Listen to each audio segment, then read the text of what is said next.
बिस्मिल्लाहिर्रहमानिर्रहीम। The blank page official में आपको खुशामदीद कहते हैं। अगर आप नए हैं इस चैनल पर तो सब्सक्राइब ज़रूर करिएगा और बेल आइकन को प्रेस करना ना भूलिएगा। इंडिया, नेपाल, भूटान और बांग्लादेश ये चारों पड़ोसी मुल्क हैं और इनके अंदर जो एनर्जी की डिमांड एंड सप्लाई है, बिजली की जो डिमांड एंड सप्लाई है वो काफ़ी इंटरेस्टिंग है। भूटान और नेपाल जो हैं ये सरप्लस एनर्जी प्रोड्यूस कर रहे होते हैं, अपनी डिमांड से ज़्यादा एनर्जी प्रोड्यूस कर रहे होते हैं, जबकि बांग्लादेश और इंडिया को दोनों को एनर्जी चाहिए होती है। इनकी जितनी डिमांड होती है उससे ये कम प्रोड्यूस कर रहे होते हैं।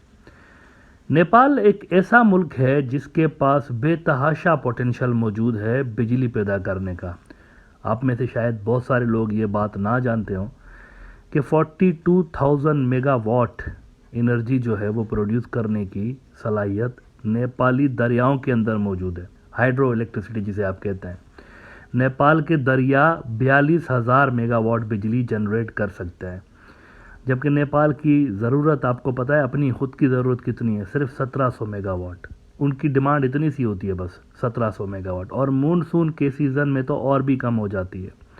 इनफैक्ट हाल ये होता है कि ये जितनी बिजली बना रहे होते हैं ना, उसमें बहुत सारी वेस्ट हो रही होती है।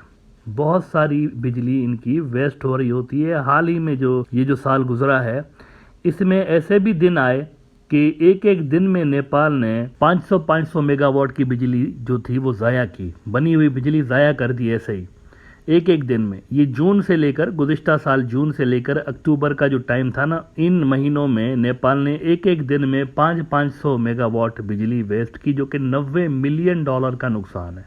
बहुत ज़्यादा नुकसान। यानी ये वो टाइम है जब बांग्लादेश को ज़्यादा बिजली चाहिए होती है, जून से लेकर अक्टूबर तक। गर्मियाँ ज़्यादा होती है ना, तो ये फ्री में भी अगर बांग्लादेश को देते हैं ना बिजली, तो फ्री में भी दे सकते थे ये सारी बिजली, या इंडिया को देते फ्री में तो फ्री में भी दे सकते थे, लेकिन ऐसा नहीं हुआ और इन्होंने वेस्ट कर दी। इस तरह का उनका कुछ सिस्टम बना हुआ है। इस वक्त भी जो उनकी इंस्टॉल्ड कैपेसिटी है वो उनकी जो खुद की ज़रूरत है उससे बहुत ज़्यादा है।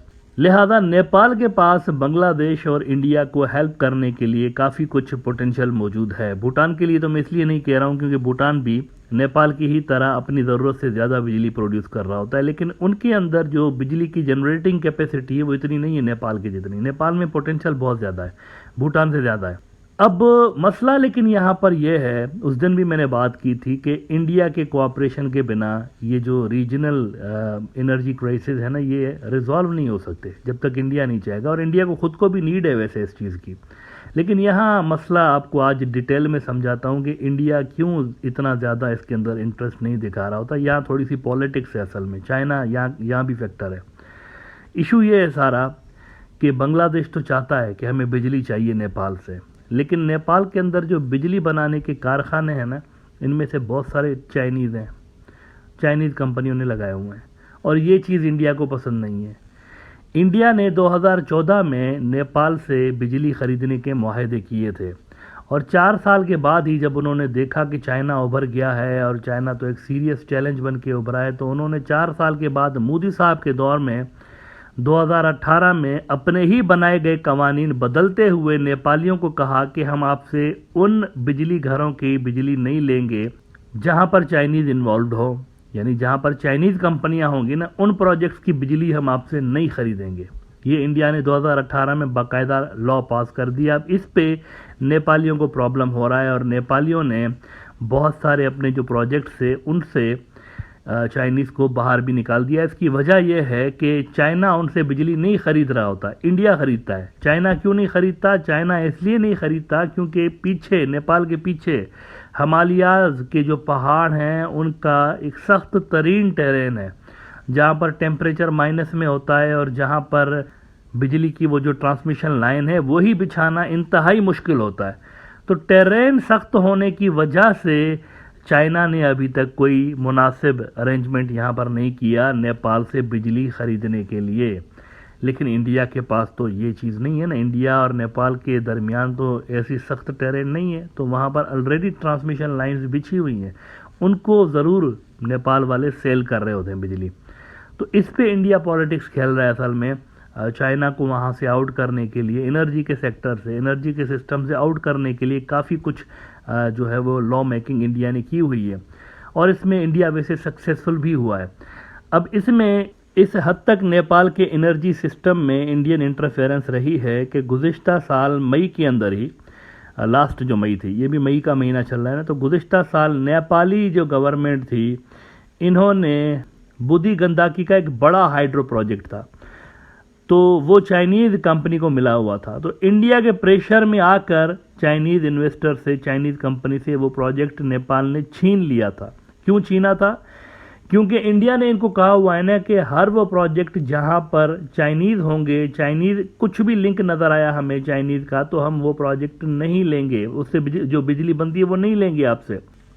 तो रिसोर्सेज मौजूद हैं यहाँ पर, हमारे इस रीजन के अंदर एनर्जी क्राइसिस को बेहतर तरीके से हल करने के लिए रिसोर्सेज मौजूद है, लेकिन कोऑपरेशन मौजूद नहीं है। और इसकी वजह असल में सियासत है, पॉलिटिक्स की वजह से हमारे रीजन को एनर्जी क्राइसिस का सामना करना पड़ता है, विच इज़ वेरी अनफॉर्चुनेट। अब अगर आप इंडियंस के पर्सपेक्टिव से देखें ना, आप इंडियन बन के सोचें, तो वो क्या सोचते हैं? वो ये सोच रहे होते हैं कि हम कोई अनएथिकल काम नहीं कर रहे।